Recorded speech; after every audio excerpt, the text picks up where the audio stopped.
नमस्कार जय जगन्नाथ आपण मन सब मम्मी किचन को स्वागत।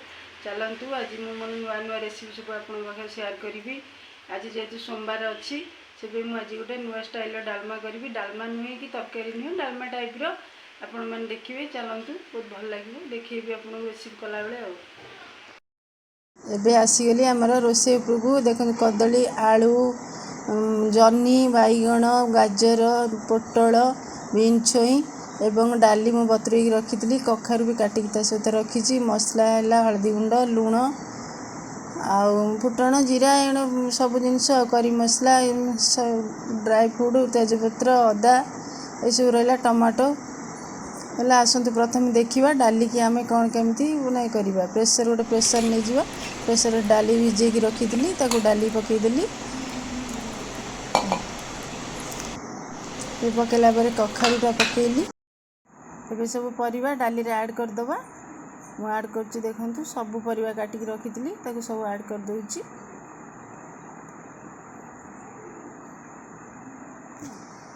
घंटा देखो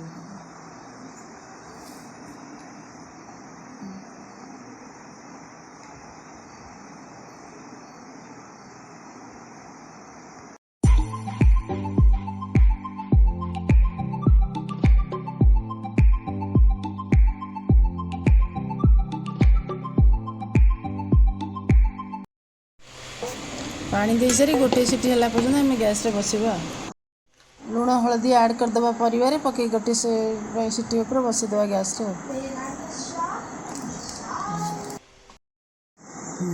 गोटे पैन गैस पैन बसईली आम ए तरकारीटा छुंक दबा। पूरा साधा रेसिपी आमर होउची कारण सोमवार छाड़दबा। तेल गरम होगा पर देखते हम तेल गरम होगा ड्राई मसला पकईदेली डालचीनी 2 खंड पकईची एवं लवंग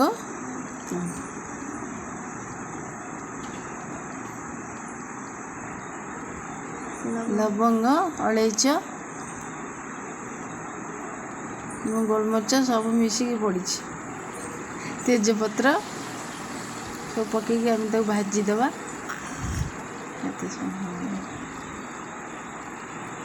देखु कि भाजी बहुत बढ़िया मजार भाजी गला समय लगे। टमाटर अदा जो पेस्ट करी मु रखी से टमाटर अदा पेस्ट मुझे ढालीदेली। टमाटर अदा पेस्ट देले बहुत डालमाटा बहुत टेस्टी लगे।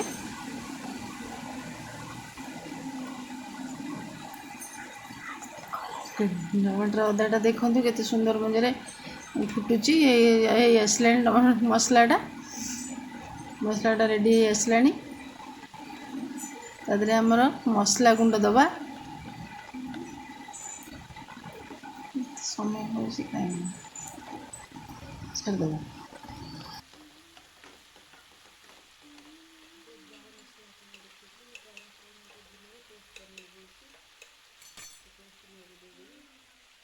आम मसला को सब गोटे जगार गोलैक रखी करी मसला गरम मसला लंका गुंड और धनिया गुंड जीरा गुंड ताको गोटे पेस्ट कर रखी देदेली देदेला गोलैदेली। देखो केते सुंदर ग्रेवी आमर बहुत सुंदर देखा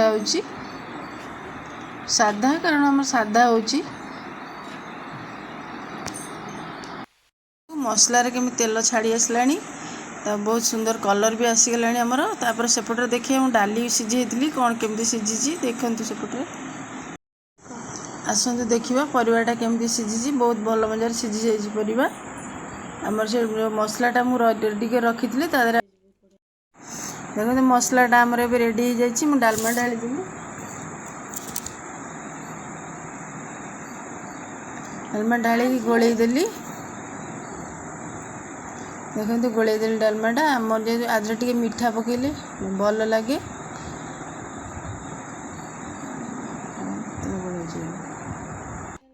देखो आम मीठा ऐड करी क्या चीनी आमर खाऊना गुड़ टी ऐड कले मीठा टे लगे तरकारीटा टेस्ट लगे। मीठाटा गुड़टा ऐड कली गोलैदेली तो किसी समय फुटापी छाड़देवी।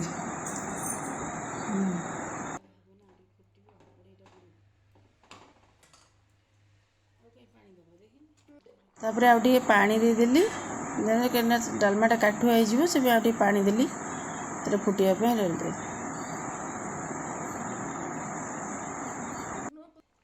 तरकारी फुटिला बेले मु आउ टिके लुण आदि आड करदेली कारण अलणा होइथिबो सेपई मु आउ टिके लुण पकेदेली। एबे फुटिबा को छाड़देली फुटुची केते सुंदर मदर आपण देखंतु तार साइड रे तेल छाड़ी आसी। नड़िया कोरा भी रखिदिली मते नड़िया कोरा भी ऐड करदेली। नड़िया कोरा पकेले तरकारीटा बहुत टेस्टी लगे खाइया पई भी बहुत भल लागिवो।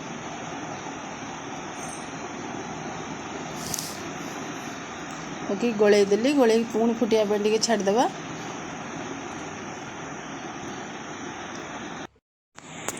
एबे मु देखंतु गरम मसला लास्ट गरम मसला ऐड करदेली एवं धनिया पत्र मध्य पकेदेली। तरकारीटा हम रेडी हो गला। केते सुंदर देखंतु आपण केते सुंदर तरकारीटा देखा होछि। डालमा हम रेडी गले एबे तळु ओले एबे हमर डालमाटा रेडी हो जाइछि। आपण घरे याकू ट्राई करी देखंतु बहुत टेस्टी लागिवो। खाई साला परे मते कमेंट करी जणेबे कोन केमती रेसिपीटा होइछि। जदि मो वीडियो आपन को भल लागिथबो आपण शेयर करिवे लाइक करिवे सब्सक्राइब करिवे एवं मु आपन को गोटे नुआ रेसिपी रे आपण मान सहित आसीबी एवं गाँवली रोसई रे मु बहुत भल भल रेसिपी करिके आपण मान